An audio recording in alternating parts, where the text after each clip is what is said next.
Assalamualaikum warahmatullahi wabarakatuh.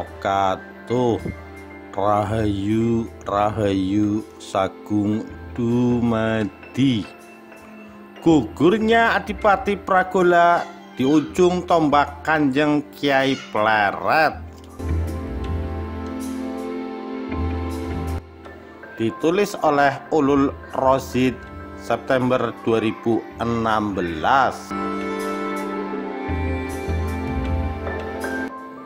Adipati Pragola yang lahir di Jambean dan kemudian berkedudukan sebagai Bupati di Pati adalah putra Adipati Puger dari Demak yang merupakan putra ketiga Panembahan Senopati Mataram. Dia masih sedara dengan Sultan Agung. Sayangnya sewaktu Sultan Agung dinobatkan sebagai Raja di Mataram menggantikan Sinuhun Sedok Rapyak, Adipati Pragola melakukan pemberontakan. Dia menyatakan daerah Pati dan Pesisir Utara terlepas dari kekuasaan Mataram. Sultan Agung datang sendiri memimpin pasukannya untuk memadamkan pemberontakan di Pati ini. Kuat dugaan kalau dia tahu persis kalau Adipati Pragola ini sangat sakti. Salah satunya dia tak mempan oleh senjata tajam dan pusaka apapun selain dengan pusaka sakti bernama Tombak Kanjeng Kyai Pleret. Memang benar, dalam perang tanding tersebut Sultan Agung berhasil membunuh Adipati Pragola dengan tombak Kanjeng Kyai Pleret. Jasad sang Adipati kemudian dimakamkan di daerah Takbertuan di Solo. Tempat ini kemudian dikenal dengan nama Astana Pragola. Yang menarik dan aneh di Astana Pragola ini, konon setelah jasad Adipati Pragola dikuburkan, maka di atas makam sang Adipati selalu ada darah segar. Entah darah siapa, yang pasti darah itu masih basah dan baru. Hal ini berlangsung setidaknya hingga di masa akhir Perang Jepara. Oleh Sultan Agung, prajurit yang ikut berjasa dalam memadamkan pemberontakan di Pati kemudian diberi tanda kehormatan yang disematkan pada bilah keris miliknya masing-masing, yaitu berupa kinatah emas gajah singo. Gajah singo adalah nama salah satu hiasan kinatah emas yang ditempatkan pada bagian bawah dari sebuah gagang keris.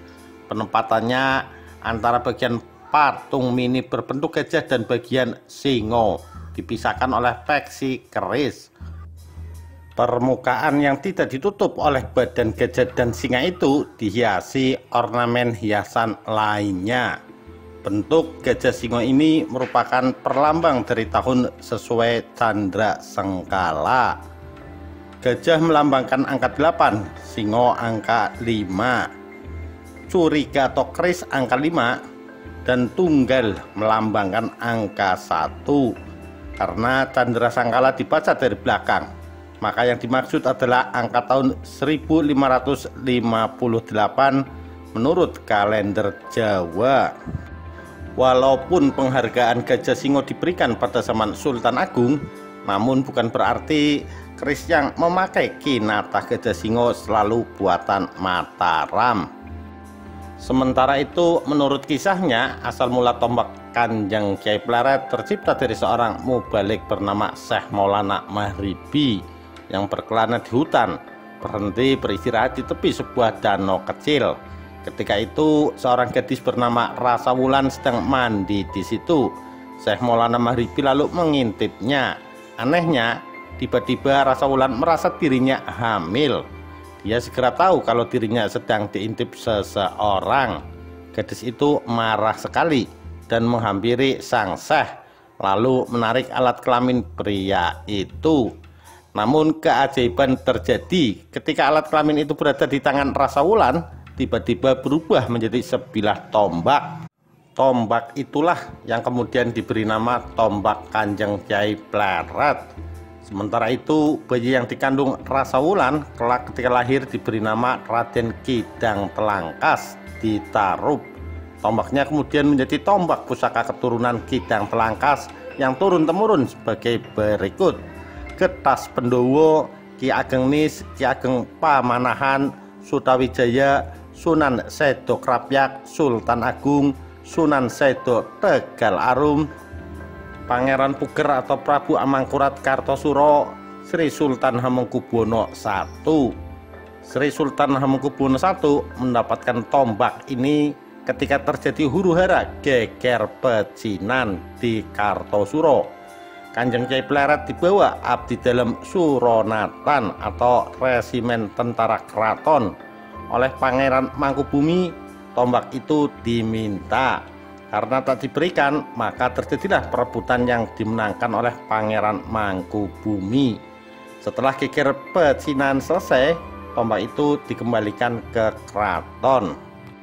Versi lain menyebutkan tombak Kanjeng Kyai Pleret diberikan langsung oleh Amangkurat V pada Pangeran Mangkubumi saat masih menjabat sebagai Pangeran Sepuh.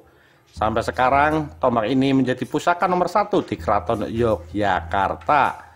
Hanya raja dan pangeran sepuh yang boleh menjamah pusaka ini.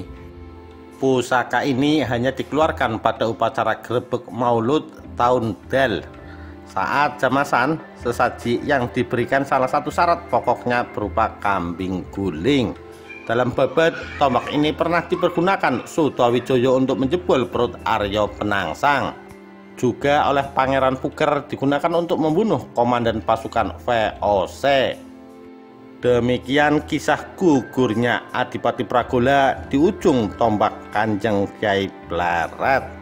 Sekian, terima kasih. Wassalamualaikum warahmatullahi wabarakatuh. Rahayu, Rahayu Sagung Dumadi.